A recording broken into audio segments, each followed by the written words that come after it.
Today I'm sharing this birthday plate for my son. His birthday was about a week and a half ago, and I wanted to make some of his favorite things. So he loves macaroni and cheese, barbecue chicken. I made a coconut shrimp and then corn to go with it. The first thing we're going to do is get started on the wings. The wings have already been cleaned and patted dry to remove any excess moisture. And I'm seasoning it with salt, black pepper, my favorite brown sugar barbecue rub, and Worcestershire sauce. And then I'm going to get in there and just mix it all together. Then I'm going to set that to the side and let it hang out and get started on the macaroni and cheese. Now I've already boiled the noodles and set them to the side, so I'm going to get started on the cheese sauce. To do that, I've melted butter into a pot, and once the butter is melted, I've added the flour and I'm just going to stir it around until it's nice and smooth, and let this cook for about 2 to 3 minutes on medium heat. And I've already shared a video dedicated specifically to macaroni and cheese, and I am going to link it right above so you can check that out if you want to get a little bit more in depth. Now to the roux, that's the flour and butter mixture, I've added half and half and milk, and I'm just going to stir this together. And whenever I make my macaroni and cheese, I like to start with this white sauce. And as you can see, I let it cook for a few minutes just until it's thickened before adding shredded cheese. And I'm using a combination of white cheddar cheese, and I had a little bit of pepper jack cheese, so I added that in as well. And then you have to add a bit of mustard. This mustard gives cheese just that little bite. It's perfect, trust me. And then some salt, and I'm going to stir this around on low until the cheese melts and the sauce is nice and smooth. The link to all 3 recipes will be below in the description box, so don't worry about measurements now. You can grab that later if you do decide to make these recipes. Now I'm going to add the macaroni that I cooked before to the pot and just stir it all together. Now my oldest son, he absolutely loves cheese. He's a cheesehead like his mom, and macaroni and cheese is his favorite dish. Now my youngest, who's 3, his reaction to anything cheese, including macaroni and cheese, is ew. Go figure. I hope I will transform him into a cheese lover one day. So now that I've mixed it all together, I am going to add a beaten egg. And I know there's some controversy about this. Now, if you're making your macaroni and cheese and you don't like egg, don't add it. But this is how I make it. It adds a touch of richness. And so I use an egg, and I'm just going to beat it in fast just so it doesn't scramble from the heat of the macaroni and cheese. Now I'm going to grease the baking dish, and I'm just using cooking spray before adding the macaroni and cheese, and I'm just going to pour it into the pan. Then I'm going to use my spoon to spread across the top just to make it one nice even layer.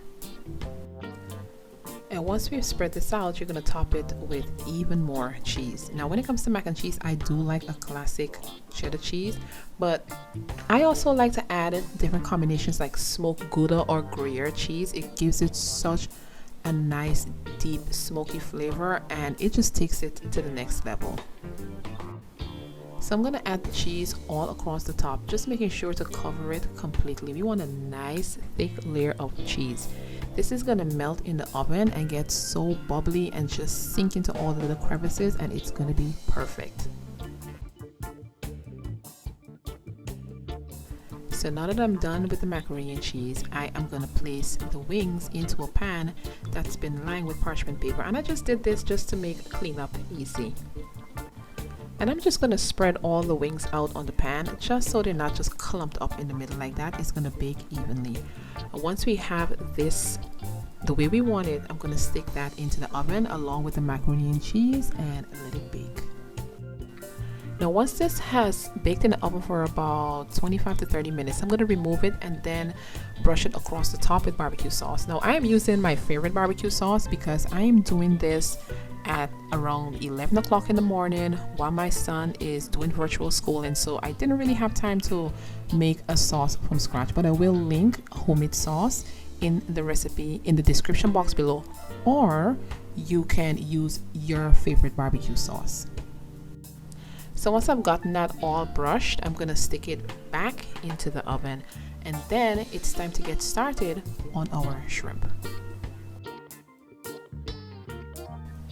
And I'm using large shrimp that's been peeled and deveined, but I did leave the tail on because it looks nice and attractive, and it's a nice little handle for dipping. I'm squeezing the juice of half a lime over the shrimp, and I let it sit for about 5 minutes before rinsing the lime juice off. And now I'm setting up everything that I'm going to need to coat the shrimp. I have a beaten egg, flour, breadcrumbs, and sweetened coconut flakes. Now I've made this with sweetened and unsweetened coconut flakes, and the sweetened coconut flakes is the way to go. Next, I'm going to season the shrimp, and I'm just seasoning it with salt and black pepper. You can also add garlic powder, onion powder, any other herbs that you prefer. Then I'm going to get in there with my hands and give it a good mix.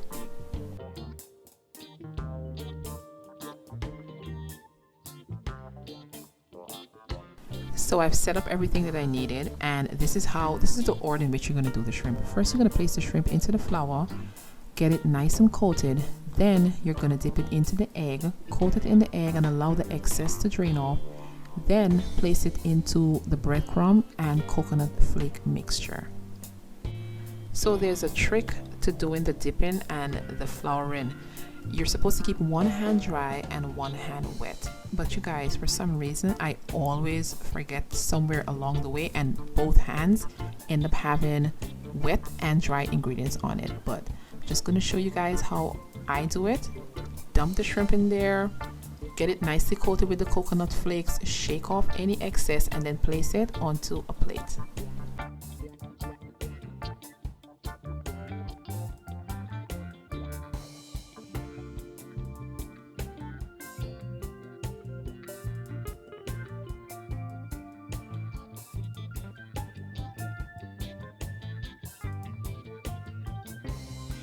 So I've run out of the egg, so I need to add another egg, and I'm just going to beat it in the same bowl, and then just continue the process until all of the shrimp is completely coated with that coconut flake mixture.